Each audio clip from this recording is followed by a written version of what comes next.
और केंद्रीय महिला और बाल विकास मंत्री स्मृति ईरानी विज्ञान भवन में कुपोषण से जुड़े कार्यक्रम को संबोधित कर रहे हैं। आइए सीधे आपको वहीं ले चलते हैं।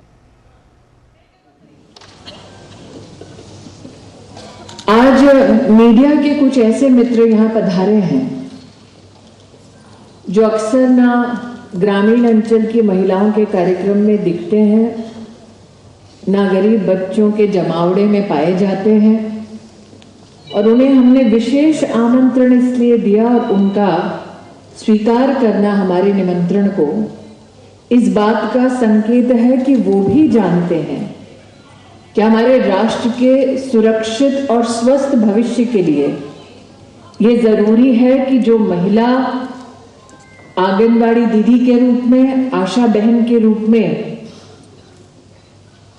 देश के भूभाग में अपनी सेवा देती है, उसके सम्मान में इस कार्यक्रम में उपस्थिति दर्ज कराना मतलब राष्ट्र के स्वस्थ और सुरक्षित भविष्य की ओर अपनी प्रतिबद्धता दिखाना। मैं आज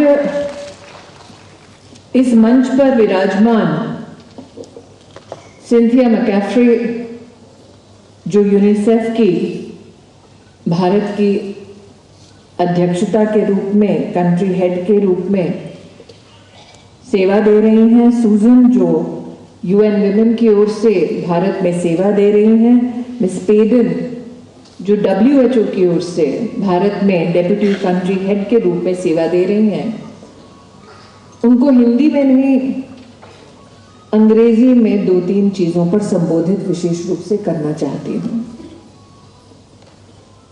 You embody the aspiration of health, maternal or child. You signify what is a global consensus on a better tomorrow for women and children across the world. And today what you see before you are people who dedicate their services, their life, their ecosystems to that very future.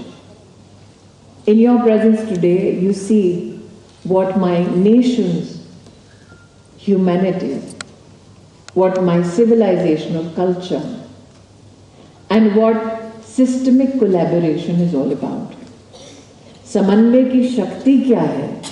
आज UNICEF, UN women और world health organisation ने आज आपके माध्यम से सभागार में प्रत्यक्ष देखा, उसे समझा और उसकी सराहना की।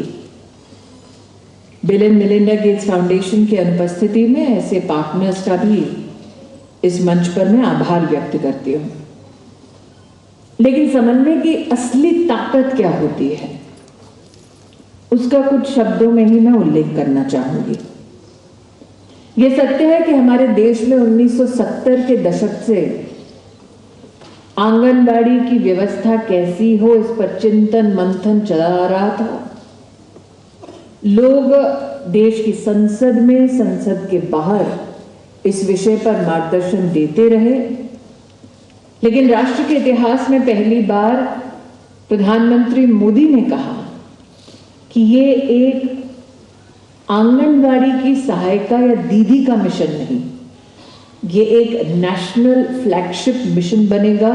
और पोषण अभियान ने उसी दृष्टिकोण से जन्म लिया। जिन्होंने प्रशासन में अपनी वर्षों वर्ष सेवा दी है, उन्होंने शायद ही कभी यह कल्पना की होगी कि जो आंगनबाड़ी की व्यवस्था एक मंत्रालय के सौजन्य से चलती थी, उस व्यवस्था को व्यापक रूप दिया जाएगा और ये मिशन सिर्फ महिला बाल विकास मंत्रालय का मिशन बनकर रह नहीं जाएगा, बल्कि 18 देश की मंत्रालय और हर प्रदेश की सरकार का अपना मिशन बन जाएगा। आज राजीव जी की उपस्थिति स्वास्थ्य मंत्रालय की ओर से उनके योगदान का प्रतीक है। हर राज्य से पधारे महानुभाव अपने राज्यों के संकल्पों को लेकर यहां आए हैं। ये गौरतलब है कि 1970 के दशक से जिस विषय पर चर्चा होती, उस विषय पर सिस्टमिक एडमिनिस्ट्रेटिव प्रोटोकॉल की कितनी डिटेल में दरकार है, शायद ही कभी उस पर कोई काम हुआ हो। 18 मंत्रालयों का एक साथ आना समन्वय 2 लोगों में मुश्किल होता है। Collaboration between 2 entities is often considered a challenge, but Poshan Abhiyan is a reflection of what 18 ministries and all state governments can do together. Such a massive collaboration is not seen anywhere in the world, and I can say this as a proud citizen, to tackle the issue of malnutrition. इसलिए आज जब international paediatric association के हमारे प्रतिनिधि doctor नवीन ठाकर जी ने अध्यक्ष के रूप में कहा कि हमारे राष्ट्र में पहली बार अति कुपोषित बच्चों को किस प्रकार से चिन्हित किया जाए, किस प्रकार से उनको स्वास्थ्य की दिशा में ले लिया जाए और पूर्ण रूप से स्वस्थ कर दिया जाए, ये प्रोटोकॉल आज विश्व के कई देशों में उपलब्ध नहीं है। और डॉक्टर साहब ने इस मंच से सार्वजनिक रूप से मुझसे ये गुजारिश की कि क्या हम इस प्रोटोकॉल को ले जा सकते हैं। डॉक्टर साहब, हिंदुस्तानियों ने कभी भी समाधान को अपने तक सीमित नहीं रखा। कोविड इस बात का सबसे बड़ा संकेत है। हम वो देश है जिसने वैक्सीन बनाया और 160 देशों तक पहुंचाया। एक हिंदुस्तानी होने के नाते आपको तो पूछने की भी दरकार नहीं है। आप इंटरनेशनल पीडियाट्रिक एसोसिएशन के पहली बार शायद हिंदुस्तानी प्रेसिडेंट हैं, तो आप छाती तान के कह सकते हैं कि जो आज तक नहीं हुआ IPA में, मैं हिंदुस्तानी के नाते अपनी ओर से योगदान दे रहा हूँ। Take the protocol to every nation around the world that needs it. As an Indian government representative, I support that endeavour of yours. लेकिन घर की नींव कमजोर हो तो छत पर पताका लहराने से क्या फायदा। और इसीलिए आज उस नींव को हमने मजबूत कैसे किया, उसका एक उदाहरण देना चाहती हूं।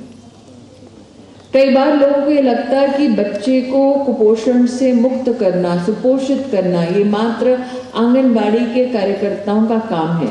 हमने ये संकल्प बनाया डिस्ट्रिक्ट मैजिस्ट्रेट का, और जनवरी 2021 में हमने डिस्ट्रिक्ट न्यूट्रिशन कमेटी का भारत के इतिहास में पहली बार अधिकृत एडमिनिस्ट्रेटिव ऑर्डर देकर इसका सृजन करवाया।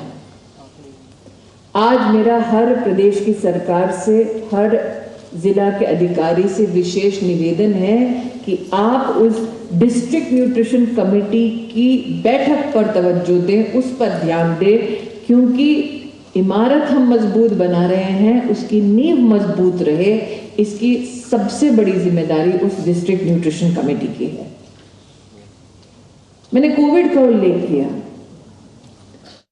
कुपोषण पर आधारित सामुदायिक प्रबंधन के राष्ट्रीय कार्यक्रम का उन्होंने शुभारंभ किया और उस पर उन्होंने कहा कि किस तरह से जो 18 देश हैं और 18 देश के मंत्रालय हैं और हर प्रदेश की सरकार है, मिलकर इसके लिए कार्य करेगी और एक जो बेहतर समाधान है उस ओर बढ़ेगी।